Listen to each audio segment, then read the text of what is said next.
무엇을 하실지 궁금하고 또 주님께 또 올려드립니다. 함께 이 시간 말씀 나누겠습니다. 로마서 13장 8절에서 10절까지입니다. 죄송합니다. 8절 10절 말씀입니다. 함께 말씀 봉독하겠습니다. 피차 사랑의 빛 외에는 아무에게든지 아무 빛도 지지 말라. 남을 사랑하는 자는 율법을 다 이루었느니라. 간음하지 말라, 살인하지 말라, 도둑질하지 말라, 탐내지 말라 하는 것과 그 외에 다른 계명이 있을지라도 내 이웃을 내 자신과 같이 사랑하라 하신 그 말씀 가운데 다 들었느니라. 사랑은 이웃 악을 행하지 아니하나니 그러므로 사랑은 율법의 완성이니라. 아멘. 제가 제목을 율법을 완성하는 그리스도인의 삶이라고 이름을 달아보았습니다. 계속 로마서 12장 이후에 이제 그리스도인의 삶에 대해서 말씀하고 있는데, 저는 로마서를 수백 번을 읽은 건 아니겠지만 로마서를 좋아해서 자주 읽고 자주 또 묵상하기도 했는데, 이번에 이제 말씀을 나누면서 깨달은 것이 로마서 12장, 13장이 이렇게 단단하고 그리고 정말 강력한 말씀이었나 하는 생각이 들어요. 단단하고 강력하다고 말할 때 어떤 큰 능력과 은사나 영적인 그런 초자연적인 것을 제가 의미하는 것이 아니라, 실제 그리스도인의 믿음의 삶에 있어서 이렇게 강한 도전을 주는 말씀이 여기에 있었나, 이런 생각을 제가 갖게 됐어요. 12장에서도 보면 12장 14절에 지금 오늘의 말씀은 12장 14절에서 이 20절, 21절까지의 말씀에 실은 제2편이라고도 할 수가 있어요. 여러분 성경을 보시면 12장 14절에서 21절에 보면 박해하는 사람, 너를 괴롭히는 사람, 원수, 그를 사랑해라. 그것이 하나님의 뜻이고 그리스도인의 마땅히 살아야 될 그 삶의 기준이라고 아예 못을 박아 놓으셨어요. 다른 여지를 실은 안 남겨 놓으세요. 누가 너를 박해? 그러면 묻지도 말고 따지지도 말고 사랑해야 돼. 누가 너의 원수가 있어? 묻지도 말고 따지지도 말고 일단 축복해야 돼. 참 실은 우리 그리스도인의 삶에 있어서 너무나도 실은 믿음의 삶에 있어 견고한 말이에요. 그리고 주님이 거기에 전혀 틈을 두지 않고, 심지어는 뭐라고 말씀하시냐면, 그가 잘못된 게 맞지, 그게 죄 지은 게 맞지, 그가 너에게 불공평하게 대하고 또 욕하고 또 폭언과 폭행을 하고 저주하는 게 맞아. 그건 죄야. 그런데 주님 뭐라고 말씀하면, 그 원수는 내가 갚을 때니까 네가 갚지도 말고 갚으려고 시도하지도 마라.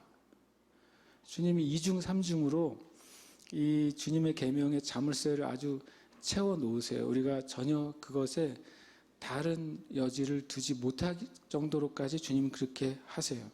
참 그것을 보면서 많은 묵상을 하게 되는 것이 12장과 13장이에요. 오늘도 또 마찬가지예요. 13절에 보면 피차 사랑의 빛 외에는 아무에게든지 아무 빛도 지지 말라.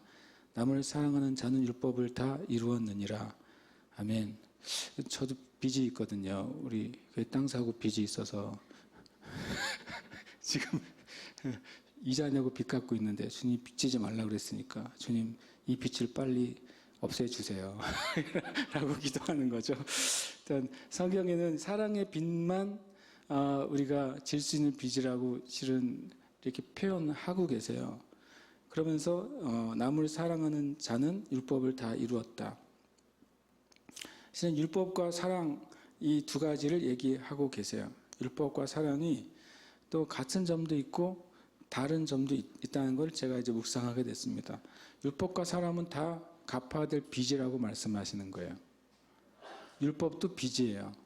그리고 사랑도 빚입니다. 둘 다 갚아야 된다고 말씀하세요.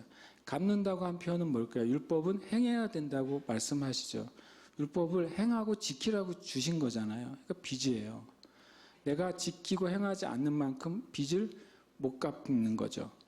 근데 율법이 우리가 아는 10계명만 됐으면 참 좋을 텐데, 율법이 613가지예요. 613가지. 이걸 다 외우는 사람도 이 땅에 있는 그리스도인 가운데 몇 명 없을 거예요. 그렇죠? 십계명을 외우라고 하면은 많은 그리스도인들이 외울 수 있겠죠. 그러나 이 율법의 613가지의 창세기, 출애굽기, 레위기, 민수기, 신명기에 나와 있는 이 613가지의 율법 조항을 다 외우는 사람도 없겠거니와 그것을 일일이 내 삶에 적용해서 지키는 사람도 더더욱이 없겠죠. 그런데 성경은 율법이 빚이라고 말씀하시는 거예요. 이 땅에 하나님의 백성이 갚아야 될 빚이래요. 이게 참 어려워요. 근데 사랑도 빚이라고 말씀하세요. 예수님의 사랑도 우리에게 빚이에요. 둘 다 갚아야 되는 거죠. 하여튼 그렇지 않아도 우리가 인생 쉽지 않은데 이 빚까지 지고 살아야 되니까 굉장히 어려운데 이것이 참 같은 빚의 내용이라는 사실을 생각할 때 제가 여러 생각을 갖게 됐어요. 성경에 이런 말씀이 있어요. 로마서 8장 12절에 그러므로 형제들아 우리가 빚진 자로 돼. 분명히 성경은 우리가 율법적인 차원에서 빚진 자라고 규정을 해주고 있어요. 그러니까 이 13장 8절에 있는 것 사랑의 빚 외에는 아무에게든지 아무 빚도 지지 말라라고 하는 말씀을 보았을 때 성경은 우리가 이미 빚진 자라고 말씀하고 계신다는 거예요. 우리가 언제 빚이 시작됐냐면 죄가 이 땅에 들어오면서부터 빚이 시작이 된 거예요. 근데 빚의 또 특징이 한 가지 있어요. 이게 뭐가 있냐면 복음만 살아있는 줄 알았더니 말씀만 살아있는 줄 알았더니 빚도 살아있어요. 시간 지나면 막 불어나요 얘가. 그러잖아요. 대부분의 빚은 불어나요. 실은 아담 이후에 죄가 온 세상에 더 커지기 시작했고 더 많아지기 시작했고 죄가 더 깊어지기 시작했어요. 빚이 늘어나고 있는 거죠. 세대와 세대를 지날수록 더 많은 죄가 온 세상에 관영하게 됐어요. 주님이 한번 그것을 제거하셨거든요. 노아 때에 너무 많은 죄의 빚이 가득 차서 그것을 제거하셨어요. 그런데 그 뒤로 빚이 사라진 것이 아니에요. 왜냐하면 인간의 본성이 해결이 안 됐기 때문에 계속 이 죄의 빚은 계속 자라고 있고 지금도 가득해지고 있어요. 그런데 온 세상은 빚에 가득 차 있는데 주님이 한 가지 우리에게 요구하시는 것은 육신에게 져서 육신대로 살 것이 아니라 한 가지 힌트를 주시죠. 우리가 빚 안에 빚을 지고 사는 인생인데 거기서부터 해방되는 길 중에 하나가 육신을 따라 살지 않으면 빚지는 삶을 살지 않을 거라는 힌트를 로마서 8장 12절에 주고 계신 거예요. 저와 여러분이 육신을 따라 여기 성경적으로 육신에게 지는 삶을 살면 빚을 탕감받을 길은 아주 요원해진다. 우리에게 육신에게 이기는 삶을 살면 살수록 실은 빚을 갚을 수 있는 길이 생긴다고 성경은 힌트를 주는 것이죠. 어쨌든 율법과 사랑은 모두 다 빚이에요. 우리 성경의 차원에서 봤을 때는요. 그러면 다른 점은 한 가지 있어요. 다른 점은 뭐냐면 율법은 근본적으로 우리가 갚을 수 없어요. 우리 육신으로는. 근데 사랑은 놀랍게도 길이 하나 있는데 은혜로 갚을 수가 있어요. 이 사랑의 빚은 내가 주님의 은혜를 받아들임으로써 그 빚을 갚아드릴 수가 있는 놀라운 다른 차이가 있는 것이죠. 저와 여러분 안에 이것을 꼭 기억하셨으면 좋겠어요. 율법은 절대로 갚을 수 없어요. 율법을 통해서 무엇인가 이루려고 하는 어떤 시도도 결국엔 그것은 실패하게 될 거예요. 쉽게 말하면 내가 더 선한 사람이 되고 더 정직한 사람이 되고 더 윤리적인 사람이 돼야지 하는 우리의 노력과 각오로 내가 온전히 나의 죄값을 치르리라. 나는 이 죄로부터 내가 노력하고 최선을 다하고 의롭게 삶으로 죄된 삶으로부터 내가 벗어나리라 라고 하는 그 어떤 노력도 결국에 실패하게 될 거라는 거예요. 마치 영원히 탈옥할 수 없는 감옥과 같아요. 이 죄의 빚은. 그런데 이 사랑의 빚은 우리가 갚을 수 없는 빚이 맞는데 왜냐하면 율법보다 사랑이 더 크거든요. 하나님의 사랑이 율법을 뛰어넘으세요. 그런데도 불구하고 이 사랑은 내가 그 하나님의 은혜를 받아들임으로써 주님이 그것을 탕감해 주세요. 그리고 네가 사랑을 갚았다고 말씀하시는 거예요. 예수님처럼 같은 사랑의 행위를 해야 된다. 예수님이 하신 유일한 행위, 우리가 할 수 없는 예수님만 하시는 행위는 십자가에 죽으시는 것이죠. 그것을 하는 사람이 그 사랑의 빚을 갚을 거라고 말씀하시지 않으시고 예수님 홀로 그 일을 하셨고 예수님이 하신 그 일을 내가 은혜로 받아들이는 사람만 그 사랑의 빚을 갚을 수 있다고 말씀하신 거예요. 근데 또 여기에 또 은혜로 갚는 사랑인데 성경에 보면 베드로전 4장 8절에 보면 사랑은 허다한 죄를 덮는다 그랬어요. 아까 이 율법을 갚을 수 없는 이유가 우리가 죄 때문이라고 말씀을 드렸잖아요. 근데 그 많은 죄를 사랑만이 덮어준다는 거예요. 왜 덮는다는 표현을 썼을까요? 성경에 왜 덮는다는 표현을 썼을까요? 죄에 대해서 성경은 두 가지 해결책을 얘기해줘요. 첫 번째는 죄가 보이지 않아야 돼요. 그리고 두 번째는 그 죄가 제거가 돼야 돼요. 성경에 보면 제사 방법에 대해서 레위기가 아주 자세하게 말씀을 하고 있잖아요. 레위기가 참 그냥 읽을 때 별다른 스토리가 많이 안 나오니까 좀 재미가 없어 보이는 책이 레위기처럼 보이는데 레위기는 참 굉장히 은혜로운 책이죠. 죄가 덮어지고 죄가 제해지는 것이 무엇인지를 아주 자세하게 보여주는 책이 바로 레위기예요. 피를 받아가지고 제물의 피를 받아서 제사장이 그 제물의 피를 제단에 뿌리고 그리고 제물의 피를 가지고 지성소 안으로 들어가죠. 지성소 안으로 들어갈 때 첫 번째로는 그 피를 받아 가지고 가는 사람 자체가 죄인이기 때문에 하나님이 만약에 하늘에서 보신다는 관점으로 봤을 때 아무리 거룩하게 성별된 대제사장이라 할지라도 죄인이잖아요. 그래서 그 죄인을 주님이 죄를 보시면 안 돼요. 그래서 첫 번째 제사장이 가지고 들어갈 때 피를 뿌리기 전에 향을 먼저 가지고 들어가죠. 향을 피워줘요. 이 순전한 향이 피워졌을 때 그 향이 지성소 안을 가득 채우게 됩니다. 향이 지성소 안을 가득 채울 때 그때 하나님께서 이 향이 지성소를 가득 채우기 때문에 제사장은 마치 아주 자욱한 연기 가운데 있는 거예요. 그래서 하나님께서 제사장을 보시지 못하게 돼요.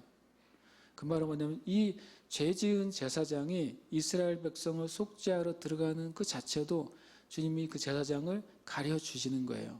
그래서 덮는다는 표현이 성경에 자주 나오게 돼요. 그러고 나서 그 피를 어디다가 뿌립니까? 법궤 위에.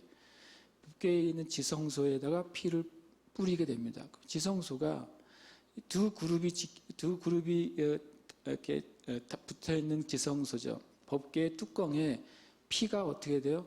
덮여지게 되는 거예요. 지성소 안에는 그 법궤 안에 무엇이 들어있습니까? 제일 중요한 것이 바로 말씀이 들어있죠. 두 돌판이 들어있어요.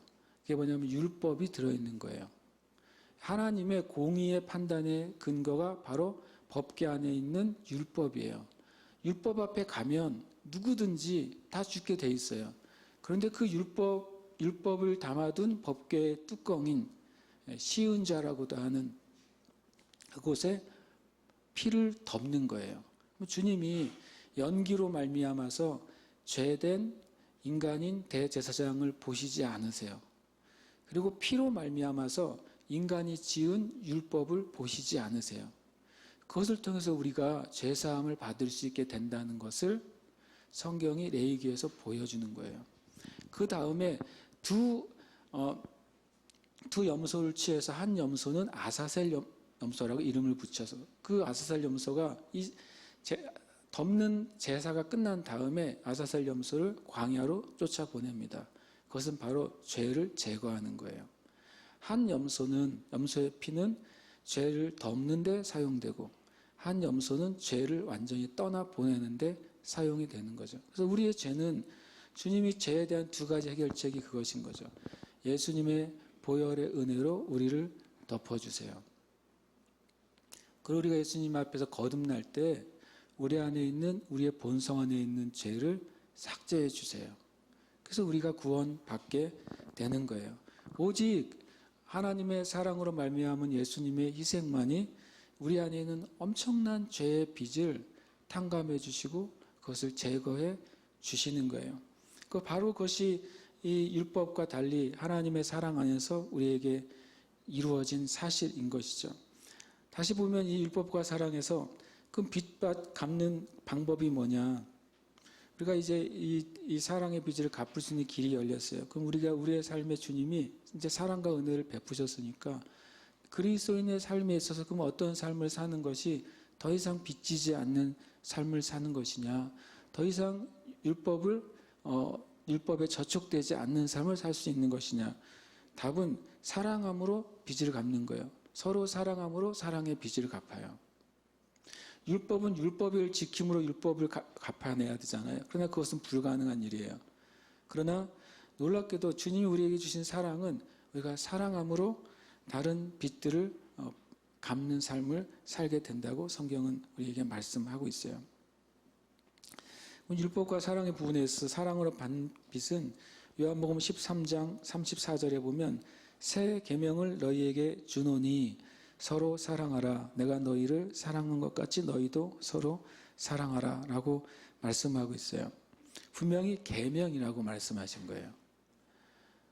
이것은 사랑은요 계명이에요. 계명이란 표현은 뭐냐면 우리가 구약에서 계명 그러면 당연히 모세의 계명을 얘기하는 거죠. 율법을 얘기하는 거예요. 613개의 계명. 더 줄여서 10계명이라고 말하는 것이죠. 그런데 주님이 그 율법의 계명을 주님이 갚으셨어요. 그리고 우리 보고 사랑을 주시고 이 사랑을 갚는 계명을 주신 거예요. 그것이 서로 사랑하는 거예요. 너무 단순하고 너무 짧아요. 딱 하나예요. 근데 그 말은 바로 613가지의 그 율법의 무게가 서로 사랑하는 것 안에 들어가요. 그것이 참 하나님의 그 큰 은혜라는 사실을 우리가 보게 됩니다. 9절에 간음하지 말라, 살인하지 말라, 도둑질하지 말라, 탐내지 말라. 성경의 다른 이제 버전이나 원문에는 여기에 남에게 속이지 말라는, 그러니까 이 하나님에 대한 계명 외에 6가지 계명이 다 포함되어 있기도 합니다. 그 외에 다른 계명이 있을지라도 내 이웃을 내 자신과 같이 사랑하라 하신 그 말씀 가운데 다 들었느니라. 이것은 우리가 참 꼭꼭 씹어 먹어야 될 말씀인데 첫 번째 씹어 먹어야 될 단어가 이거예요. 이웃이에요. 이 단어를 잘 우리가 소화해야 돼요. 8절에서는 아무에게든지 라는 표현을 썼어요. 또 남에게라는 표현을 썼어요. 그러나 9절에는 이웃이라고 말하고 있어요. 여러분에게 있어서 그 아무는 누구세요? 아무에게든지 악을 행하지 말라고 하셨어요. 아무에게든지 사랑하라고 말씀하셨어요. 그럼 그 아무가 누구냐는 거예요. 그리고 남이 누구예요? 여러분에게. 그리고 바로 여기 말하는 너의 이웃이 누구예요? 이게 제일 실은 중요해요. 여러분 이것을 묵상하시길 축복해요. 나에게 그 아무와 남과 이웃은 누구인가? 첫 번째는 가까운 사람에서부터 먼 사람까지 다 포함되어 있어요. 가까운 사람은 가족이죠. 그 다음에 조금 더 먼 사람은 친지죠. 그 다음에 나와 실제 내 삶에 직접적으로 관계되어 있는 사람들이죠. 이 사람들이 남이고 이웃이고 아무예요. 그리고 또 나와 직접적 내 인생에 직접적인 관계가 없을지라도 삶에서 만나게 되는 사람들도 아무이고 남이고 이웃이에요. 여기서 주님께서 제한을 두지 않으셨어요. 주님께서 제한을 두지 않으셨으면 우리도 제한을 두어서는 안 되는 거죠. 근데 제가 이제 나누고 싶은 거는 이 부분에 있어서 남과 또 아무와 이웃에 대해서 주님이 너희 자신처럼 사랑해라 라고 하시면서 주님이 이런 표현을 쓰신 거라고 저는 생각해요. 지금 계산해라. 지금 계산해야 된다. 지금 계산 안 하면 그게 뭐가 되는 거예요? 빚이죠. 밥 먹고서 달아두세요. 그러면 이거 빚이잖아요. 이 말씀을 제가 한참 9절을 묵상했어요. 내 이웃을 내 자신과 같이 사랑하라. 주님이 이미 복음서에서 하신 말씀이죠. 서기관이 와서 어떤 계명이 제일 큰 계명입니까? 라고 했을 때 예수님께서 너무나도 지극히 당연하게 하나님을 온 영, 혼, 몸을 다해 사랑해. 그리고 너의 이웃을 내 몸처럼 사랑해. 제가 무슨 생각했냐면 당시에 서기관과 제자들이 그 말이 맞긴 맞는 건 알았는데 그 말이 뭔 소리인지는 몰랐을 것 같아요. 맞긴 맞는데 진짜 그것이 나의 삶의 뭔지를 몰랐을 거라는 거예요. 왜냐하면 주님을 사랑하는 거의 첫 번째가 예배하는 것인데 예배하는 삶이 진짜 뭔지를 성령님이 임하시기 전에는 아무도 몰랐거든요.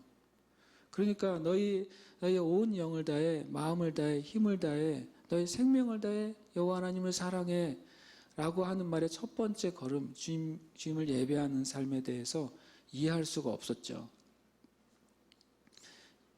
이해할 수가 없는 상태에서 주님 말씀하신 거예요.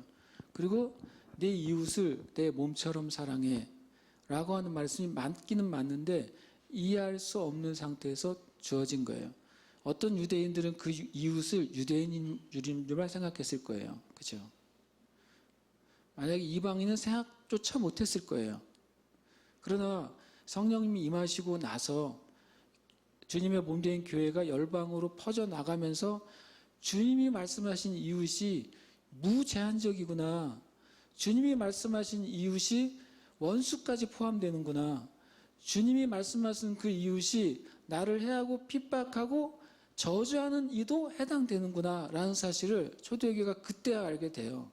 사실은 복음서의 말씀은 주님의 말씀을 전하실 때 있었던 사람들은 온전히 깨닫지 못했어요.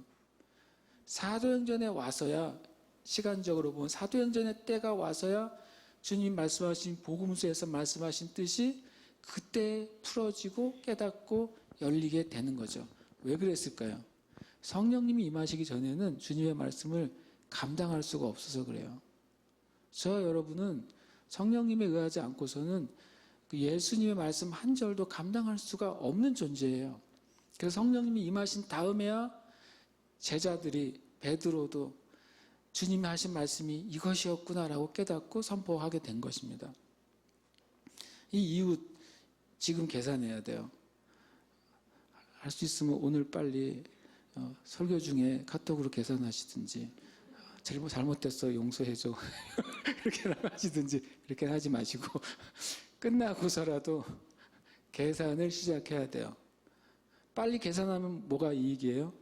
빚을 빨리 갚으면 내 자산의 이익이잖아요. 그죠? 빚을 늦게 갚으면 어떻게 돼요? 계속 이자를 내야 되니까 나의 재산이 자꾸 줄어드는 거예요. 근데 놀랍게도 영적으로도 같은 법칙이라고 성경은 계속 말씀하신다는 거예요. 우리가 육신을 가지고 있기 때문에 성경은 육신의 모양으로 영의 진리를 계속 말씀하고 계세요. 성경에 이런 말씀이 있어요.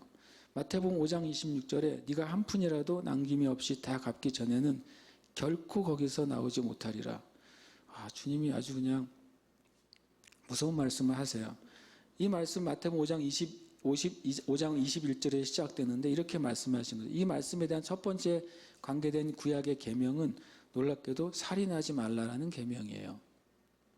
살인하지 말라. 5장 21절에 옛 사람에게 말한 바 살인하지 말라. 누구든지 살인하면 심판을 받게 되리라. 이것이 5계명이죠. 6계명인가 5계명이 헷갈립니다. 제가 5계명이 살인하지 말라. 내 부모를 공경하라. 내 부모를 공경하고 5계명이군요. 이 계명에서 이 계명을 말씀하신 게 답이 5장 26절 한 푼이라도 남김이 없이 다 갚기 전에는 결코 거기서 나오지 못하리라. 전혀 관계가 없는 단어 같잖아요. 근데 주님이 이렇게 말씀하세요. 나는 너에게 이르노니 형제에게 노하는 자마다 심판을 받게 되고 형제를 대하여 라가라 하는 자는 공회에 잡혀가게 되고 이 라가라고 하는 말의 뜻은 이 머리 없는 놈아 이런 뜻이에요. 원어의 의미가. 이 멍충아 그런 뜻이에요. 너희 생각이 없는 놈아 이런 뜻이 라가예요. 미련한 놈이라 하는 자는 지옥불에 들어가게 되리라. 예수님이 참 너무 놀라운 말씀하신 거죠. 형제에게 노하는 자마다 심판을 받는데요. 그런데 원어에는 뭐라고 되어 있냐면 형제 까닭 없이 계속해서 노하는 자는 심판을 받을 것이다 라고 말씀하고 있어요. 난 너를 보면 괜히 미워. 이거 엄청난 죄예요. 괜히 미워하지 마세요. 주님이 그게 심판받을 거라고 말씀하셨어요. 그러면서 5장 23절에 그러므로 예물을 제단에 드리려다가 거기서 내 형제에게 원망 들을 만한 일이 있는 것이 생각나거든 예물을 제단 위에 두고 먼저 가서 형제와 화목하고 그 후에 와서 예물을 드리라. 그리고 이 말씀이 시작돼요. 너를 고발하는 자가 뭐예요? 나하고 아직 빚이 해결되지 않는 거예요. 지금 그 이웃과 계산이 안 된 거예요. 그게 고발이에요. 고발하는 자와 함께 있을 때에 급히 사와하라. 그 고발하는 자가 너를 재판관에게 내어주고 재판관이 옥리에게 내어주어 옥에 가둘까 염려하라. 진실로 내게 이르노니 네가 한 푼이라도 남김이 없이 다 갚기 전에는 결코 거기서 나오지 못하리라. 어떤 분들은 이것을 뭐 지옥 가는 거라 그러는데 지옥 갔는데 왜 나와요? 지옥 얘기가 아니죠. 그죠? 이 옥은 지옥을 말하는 게 아니에요. 지옥은 다 갚아도 못 나오는 곳이라니까요. 지옥은 일단 가면 거기가 종착역이기 때문에 끝이에요. 그러니까 주님의 말씀을 우리가 잘 봐야 되는 거죠. 아, 여기 옥이 그냥 지옥인가 보다. 그렇지 않아요. 이 옥은 우리의 삶 가운데 있는 옥이에요. 어떤 사람은 예수님을 믿는데 어떤 사람은 예수님을 예배도 하는데 어떤 사람은 주님을 위해 믿음의 삶, 헌신의 삶을 사는데 심지어 어떤 사람은 선교도 하고 목사도 하는데 그런데 이 옥에 갇혀 있어요. 그게 뭐냐면 지금 계산하지 않으면 이 심령의 옥 가운데 갇혀요. 주님이 그 얘기를 하시는 거예요. 성경은 구약은 단순히 살인하지 말라고 말씀하셨어요. 그렇다나 주님은 그렇지 않다. 너의 마음이 바로 심판의 자리다. 네가 누구를 아직도 풀어주지 못하고 아직도 그를 주님께 올려드리지 못하면 너는 그 마음의 옥, 심판의 자리에 갇혀 있다고 말씀하시는 거예요. 그래서 그것을 빨리 해결하라고, 빨리 계산해. 그러면 네가 그 마음의 옥으로부터 나올 수 있게 될 거라고 주님이 말씀하고 계신 거예요. 이건 주님이 우리에게 분명하게 말씀하셨어요. 여러분과 제가 계산하시길 축복해요. 전에 한번 그 말씀 드렸죠. 저는 계산을 한번 했는데 표면적으로 계산이 잘 안 된 경우도 있었다고. 제가 어떤 분에게 과거에 저를 좀 어렵게 하신 분이 있었는데 전화를 해서 제가 죄송하다고 그리고 나를 용서해 주세요 그랬어요. 근데 안 된다고 그랬어요. 그래서 알았다고 그랬어요 제가. 어떻게 해요 제가. 근데 저는 옥에서 나왔어요. 그리고서 난 주님께 순종했거든요. 주님은 나를 내 영은 거기서부터 풀려났어요. 그러나 그분은 저를 못 놔줬잖아요. 그분은 갇혀 있는 거예요. 하나님 나라에 가서 만나면 이제 서로 완전히 해방되겠죠. 내가 누군가를 용서하지 못했다고 내가 지옥 가는 건 아니에요. 사람들이 참 신기한 게도 죄 막 얘기하다가 지옥 가 그런 성경에서는 지옥 가고 천국 가는 기준은 딱 하나밖에 없는데 왜 수많은 기준을 얘기하는지 모르겠어요. 너 그러다가 지옥 가 그래요. 누가 그래서 속으로 재밌다. 성경에 지옥 가는 거 딱 하나예요. 회개하고 예수 믿지 않으면 지옥 가는 거예요. 성경에서 천국 갈 수 있는 근거 딱 하나예요. 내가 죄인인 것을 회개하고 예수님의 그 십자가의 은혜를 내가 받아들이는 것만 천국 갈 수 있는 유일한 길이고 지옥 갈 수 있는 유일한 길도 있어요. 끝까지 회개하지 않고 끝까지 안 믿으면 돼요. 전 그분들이 믿음이 더 크다고 생각해요. 근데 끝까지 지옥을 믿고 신뢰하고 갈 수 있을까? 진짜 안타까운데 그러니까 길은 딱 하나잖아요. 근데 다른 어떤 요인에 그것 가지고 지옥 갈 것이다라고 말하는 것은 굉장히 오히려 비성경적이에요. 이것은 우리에게 말씀하고 있는 거죠. 왜 주님이 계산하라고 말씀하실까? 전 지금 계산하는 건 뭐냐? 하나님 앞에 우리가 서게 되기 때문에 그래요. 저와 여러분이 말하는 모든 말에 대해서 하나님 앞에서 판단받게 될 거예요. 예수님이 뭐라고 말씀하셨냐면 우리가 그냥 하는 말까지도 판단받게 될 것이다 그러셨어요. 그래서 정말 두려운 말이죠. 최근에 케빈이라는 목사님의 그 동영상을 제가 한번 올려드렸잖아요. 그분 볼 때 주님이 그 영상 보신 분 있으실 거 아니에요. 주님이 그분에게 말씀하신 게 많은 사람들이 그 말에 갇혀 있고 말에 묶여 있다는 거죠. 그리고 나는 분명히 성경에 말한 대로 그대로 너희들의 모든 말을 다 심판할 거다라고 예수님이 말씀하셨어요. 이 땅에는 그리스도인들의 예배와 기도가 하나님께 받아들여지지 않는 이유가 있다면 자신의 말로 자신의 기도를 틀어막기 때문이다. 자신의 말로 자신이 선포한 것을 삭제하기 때문이다. 그래서 수많은 그리스도인들의 기도가 응답되지 않는 거라고 그때 가르침을 저거 보고서 한 2, 3주 전이죠. 다시 한번 제가 경각심을 갖게 됐고 저 스스로도 어떻게 하면 이 말로부터 정결하게 될까 참 정말 많은 고민을 갖게 돼요. 그것도 그렇지만 우리의 삶 가운데서 이 이웃 사랑에 대해서 계산하지 않으면 여러분이 옳을지라도 하나님 앞에 설 거예요. 그 문제 가지고. 다시 말씀드려요. 여러분이 옳고 그 원수가 악할지라도 여러분이 계산하지 않은 거에 대해서는 주님 앞에 판단을 받아야 되는 거예요. 그리고 정말 중요한 게 뭐냐면요. 지금 계산하면 우리의 영이 정말 자유롭게 돼요. 우리의 영이 진실하게 자유를 얻게 돼요. 제가 조금 전에 말한 그분에 대해서는 되게 자유로워요. 다시 만나고도 싶어요. 우리가 우리 주님 앞에서 그것을 해결하기 시작하면 내 영이 자유롭게 되고 내 영이 자유롭게 된 그 영 안에 성령님이 더 놀랍게 역사하세요. 우리는 궁극적인 의미에서 진짜 나를 위해서라면 우리는 이웃을 사랑해야 돼요.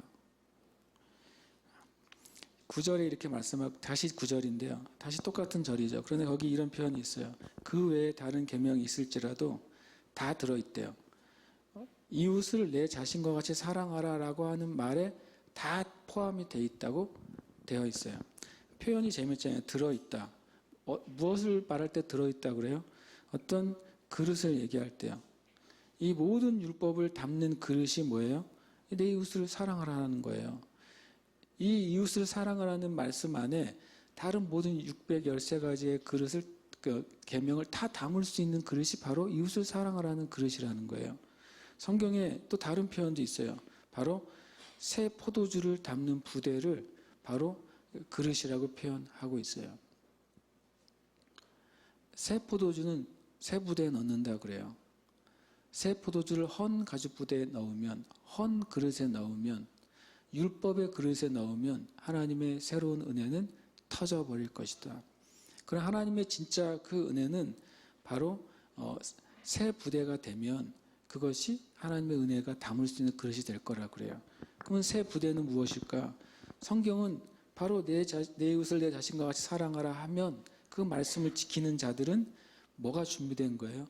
모든 하나님의 말씀을 담을 수 있는 그릇, 새 부대로 준비가 되는 거예요. 이게 바로 사랑이에요. 모든 율법을 담는 그릇. 또 하나님께서 새롭게 새 시대마다 부어주시길 원하시는 그 은혜의 포도주. 그것을 받을 수 있는 길은 저와 여러분이 사랑의 사람이 되는 거예요.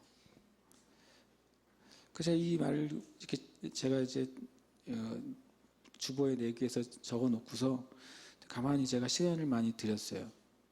주님 그러네요. 저는 우리 교회에 정말 하나님의 큰 은혜가 가득 충만하기를 늘 기도하고 저 자신도 하나님의 그 역사가 가득한 자가 되길 원하는데 내가 기도하는데 사랑의 사람이 안 되면 이게 담을 수가 없군요. 내가 매일 24시간 예배하더라도 내가 사랑하는 사람이 되지 않으면 하나님의 것을 다 담을 수가 없군요. 내가 매일 전도하고 선교하더라도 내가 사랑의 사람이 되지 않으면 하나님의 것을 내가 담을 수가 없군요. 라는 조금은 절망적인 마음이 처음 들었어요. 왜냐하면 내가 내 자신이 난 온전히 사랑의 사람인가? 라고 누가 물어보면 전 주님 앞에 글쎄요. 이 말도 잘 어려울 것 같아요. 정직하게. 그래서 참 주님 앞에 성경은 이미 말씀하고 있고 성경은 주님이 안 바꿔주시고 조금 바꿔주시면 좋겠는데 안 바꿔주시고 그대로 계속 영원부터 영원까지 진리로 말씀하고 계시기 때문에 결국엔 누가 바뀌어야 돼요? 내가 바뀌어야죠. 제가 깨달았어요. 원수는 안 바뀌어요.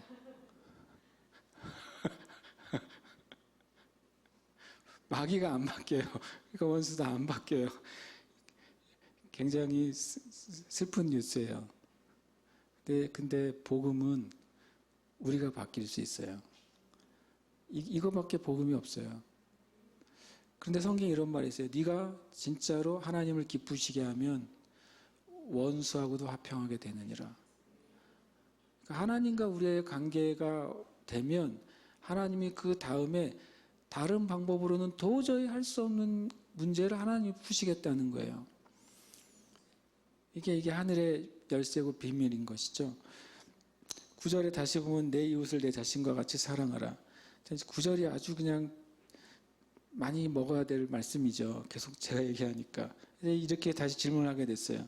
나의 이웃을 어떻게 내 몸처럼 사랑할까요? 그거예요. 주님이 내 이웃을 사랑해라라고 말씀하셨는데 딱 한 가지 전제를 달아 놓으셨어요. 네 몸처럼 사랑해라 라고 말했어요. 그 말은 내 몸 사랑하는 법을 알면 이웃 사랑하는 법을 아는 거예요. 그렇죠? 네. 너의 몸처럼 너의 이웃을 사랑하라 그랬어요.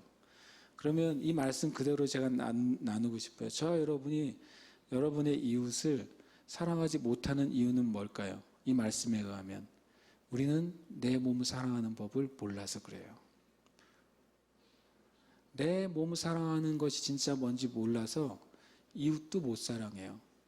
심지어 어떤 사람은 정말 나의 이웃, 나의 원수, 나의 대적, 마귀가 아니라 주님이 사랑하라고 하신 그 사람들을 내가 사랑하려고 정말 무던히 노력하는데 안 될 때가 있어요. 제가 이 말씀하면서 깨달았어요. 왜냐하면 내가 나를 사랑하는 방법을 알 때 이웃 사랑하는 방법도 알게 돼요. 나를 사랑하는 게 뭡니까, 여러분? 나를 사랑하는 게. 첫 번째 한 가지 아닌 것을 알려드리려고 그래요. 여러분의 육신의 요구대로 여러분에게 무엇인가를 해주는 것은 여러분을 사랑하는 방법이 아니에요. 여러분의 육신의 욕구를 채워주는 것은 때로는 그것이 자기를 사랑하는 방법이라고 말하잖아요. 소확행이라고 그러잖아요. 작지만 확실한 행복. 지금은 우한 코로나 때문에 그것도 못하죠. 6개월, 1년 아르바이트 해가지고 20대들이 6개월, 1년 아르바이트 뼈 빠지게 해가지고 그 돈 가지고 유럽 한 달 여행. 이게 소확행이잖아요. 제가 생각했어요. 이게 작지만 확실하게 자기를 망치는 길이구나. 그게 자기를 사랑하는 길일까요? 지금 세대는 자기 자신에게 좋은 것 보여주고 여행 가는 거죠. 좋은 것 먹여주고 자기가 자신에게 맛집 찾아다니고 그리고 또 좋은 거 발라주고 자기에게 그죠? 이건 네가 먹는 게 아니라 피부가 먹는 거야 그러면서 좋은 거 발라주고 자기 자신에게 좋은 것 입혀주고 그게 자기를 사랑하는 길이라고 착각하게 만들었어요. 예수를 믿는 사람이나 안 믿는 사람이나 그렇게 자기 자신의 실은 육신의 요구거든요. 그것을 채우는 것이 자기를 사랑하는 길이야 라고 가르쳤고 교회까지도 그것을 예스하고 받아들인 거예요. 그래서 우리는 이웃 사랑하는 것을 모르게 됐어요. 여러분 곰곰이 생각해 보셔야 돼요. 각자마다 정말 나의 인생, 정말 나를 사랑하는 길이 뭘까? 뭐가 진짜 내 영혼과 내 삶에 좋은 것을 나에게 허락하는 것일까? 나의 시간을 정말 어떻게 사용하는 것이 진짜 나를 사랑하는 걸까? 우리가 그거를 배워야 돼요. 우리가 배워야 돼요. 왜냐하면 우리가 그것을 못 배워서 다른 사람을 사랑하는 것도 못 배웠어요. 주님은 참 이미 예전부터 말씀하신 것이죠. 네 몸을 사랑하는 법을 배우면 이웃 사랑하는 법을 배우게 돼요. 근데 내 몸 사랑하는 법을 어떻게 배울까요? 모르는데. 왜냐하면 우리 몸을 사랑하신 분이 계시거든요. 저 여러분의 몸을, 영혼 몸을 사랑하신 분이 계세요. 그분이 나를 어떻게 사랑하셨는지를 가만히 생각해야 돼요. 그래서 그 방법으로 내 자신을 사랑하고 그 방법으로 이웃을 사랑하는 거예요. 새 포도주가 준비되면 정말 새 포도주가 쏟아진다. 정말 쏟아질까? 이거예요. 제 수준의 질문이에요. 저는 이렇게 질문해요. 성경 보다가 진짜 쏟아질까? 정말 내가 나를 괴롭히고 어렵게 하는 사람을 진짜 사랑하면 진짜 포도주가 쏟아질까? 내가 나에 있는 것을 다 내주고 포기하면 나는 아무것도 아니지 않은가? 내가 내 의의를 주장하지 못하면 나는 죽을 때까지 억울한 자가 되는 게 아닐까? 나는 계속 손해보는 인생으로 사는 게 아닐까? 이 질문을 제가 하고 싶은 거예요.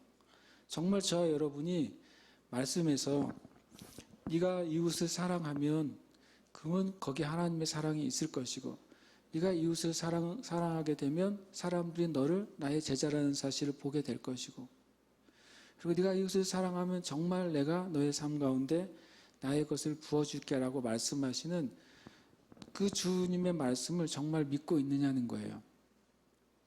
실은 저는 사랑하지 못하는 이유는 우리의 성품 때문이 아니라는 걸 제가 알게 됐어요. 제가 누군가를 만약에 온전히 사랑하지 못하는 것은 나의 자존심 때문이 아니라는 사실을 알게 됐어요. 뭐냐면 믿음이 없어서 그래요. 믿음이 없어서. 12장에서도 그 말씀 하시잖아요. 원수를 갚는 걸 네가 하지 마. 내가 갚을게. 근데 우리가 갚고 싶은 이유는 뭐예요? 주님이 정말 갚을 것인지에 대해서 믿음이 우리가 없는 거예요. 이때쯤 갚으셔야 되는데 주님이 안 갚으셔요. 그러니까 나라도 갚아야죠. 내가 주님의 대리인이 돼서 대신 원수를 갚아요. 저 여러분 안에 믿음이 필요해요. 우리가 주님 앞에 서로 사랑하는 그 부대가 준비될 때 하나님이 놀라운 일을 하실 것이다 라고 하는 믿음이 필요해요. 정말 쏟아질 거예요. 아멘. 제가 이제 이 10절에 보면 사랑은 이웃에게 악을 행하지 아니하나니 그러므로 사랑은 율법의 완성이니라. 여기서 말하는 악을 행하지 않는 게 율법이에요. 사랑의 태도를 가지면 다른 사람 거 도둑질할 수 없단 말이에요. 사랑의 태도를 가지면 음행할 수 없단 말이에요. 내가 사랑의 태도를 가지면 거짓말할 수 없단 말이에요. 그것이 바로 사랑은 이웃에게 모든 율법에서 하지 말라고 하는 악을 행하지 않게 해주는 근본적인 원인이 될 거라고 말씀하시는 거예요. 대신 사랑은 율법의 완성이라고 그래요. 제가 그래서 빚을 갚고 악을 멈춰야 되겠어요. 그 한마디로 말하면 사랑하자는 거예요. 사랑하는 방법에 제가 한 가지 팁을 드리고 싶었어요. 뭐냐면 감정으로 갚지 말고 사랑으로 갚아야 돼요. 우리는 감정으로 갚아요. 감정을 갚으면 내 감정은 풀어져요. 근데 내가 갚았기 때문에 그 사람한테 내 감정이 또 쌓여요. 그러면 그는 자기의 감정을 다시 나한테 돌려줘요. 다시 더 커진 걸 내가 받게 돼요. 다시 또 나는 나의 감정을 또 더해서 다시 갚아요. 무한 재생, 무한 확장의 빚이 벌어져요. 이게 우리 사회에 일어나는 마귀의 일이에요. 그래서 우리가 감정으로 갚지 말고 사랑으로 갚겠다고 결정해야 돼요. 이것이 어려운 일인 줄은 우리가 다 압니다. 이게 쉽겠다고 말할 수 있는 사람이 누가 있겠어요? 그러나 이것이 주님의 계명이에요. 주님이 감정으로 주님을 배신한 자들에 대해서 갚지 않으셨어요. 주님이 감정으로 주님을 불의하게 체포하는 사람들에 대해서 갚지 않으셨어요. 주님이 무죄하게 십자가에 달리실 때 주님의 감정과 인간의 감정으로 갚지 않으셨어요. 사랑으로 갚으셨어요. 그래서 저와 여러분이 구원받은 거예요. 마지막 나누고 싶은 것은 사랑은 예수님의 방식으로 사는 거예요. 그럼 사랑이 뭐예요? 라고 만약에 저한테 물어보신다면 예수님이 살아가셨던 방식으로 사는 게 사랑으로 사는 거예요. 사랑으로. 전 자주 말씀드려요. 할 수 있으면 복음서를 많이 읽으세요. 할 수 있으면 예수님이 하신 말씀을 많이 읽으세요. 계속 읽고 읽어야 돼요. 계속 읽고 읽어야 돼요. 유대인들이 왜 율법의 사람들이 됐어요? 그들은 우선적으로 모세오경을 평생 읽어요. 평생. 계속 읽어서 그들이 율법의 사람, 모세의 사람이 된 거예요. 그래서 주님을 만났는데도 모세의 그 계명이 눈을 가릴 정도로 그들이 율법을 읽은 거예요. 그럼 우리가 이 사랑의 삶을 살려면 예수님이 생각하는 방식으로 내가 생각할 수 있어야 되고, 예수님이 말씀하시는 방식으로 말할 수 있어야 되고, 예수님이 행하시는 방식으로 행하실 수 있어야 돼요. 그렇게 하려면 복음서를 많이 읽으시길 축복해요. 계속 읽으세요. 틈만 나면. 다른 성경도 읽으시길 축복하지만 특별히 복음서에는 예수님의 말씀을 아주 깊이 읽으세요. 할 수 있으면 정말 내 입에서 쉽게 달달달 예수님이 하신 말씀이 나올 수 있게 되면 좋을 것 같아요. 그러면 우리가 어느 순간 내가 예수님의 방식으로 하나 둘 살아내게 돼요. 그럼 우리가 사랑의 삶을 정말 살 수 있게 됩니다. 저와 여러분이 그렇게 사시기를 축복합니다. 함께 이 시간 기도하겠습니다. 율법을 완성하는 길은 사랑의 삶이에요. 근데 율법을 완성하는 길은 예수님의 방식대로 사는 길이에요. 그것이 어렵지만 주님이 그것을 우리에게 그 길을 살아주셨어요. 감사하게도. 살아주셨고 주님이 제자들을 만날 때마다 나를 따라오라 라고 말씀하셨어요. 주님이 모든 제자들, 모든 하나님의 백성들이 주님의 본을 따라갈 수 있다고 말씀하시는 거예요. 그리고 주님의 본을 따라갈 때 그것이 진짜 사랑의 길이고 진짜 승리하는 길이라고 우리에게 말씀하고 계세요. 우리가 오늘 이 시간 저와 여러분이 동일하게 연약한 자예요. 우리 중에 연약하지 않은 자가 누가 있겠어요? 우리 중에 누가 이 말씀을 온전히 취할 수 있는 자가 있겠어요? 그러나 우리가 은혜를 구할 수 있어요. 사랑의 빚은 은혜로만 갚아요. 내가 주님의 은혜를 받아들이고 또 주님의 은혜를 구하는 거예요. 왜냐하면 하나님은 은혜의 하나님이시고 자비와 긍휼의 하나님이세요. 하나님과 그 주 예수 그리스도로부터 우리가 무한한 은혜와 긍휼을 받을 수 있다고 성경은 말씀하세요. 여러분이 어떤 분, 주님 저는 다른 사람보다 2배의 그 은혜가 없이는 나는 이 사랑할 수가 없습니다. 괜찮아요. 왜냐하면 주님은 1000배, 1000배도 가지신 분이에요. 그래서 우리는 주님께 구해야 되겠어요. 주님, 우리가 주님의 말씀을 행할 은혜를 주시옵소서. 그리고 주님 행하실 것에 대한 믿음을 더하여 주시옵소서. 함께 이 시간 기도하겠습니다.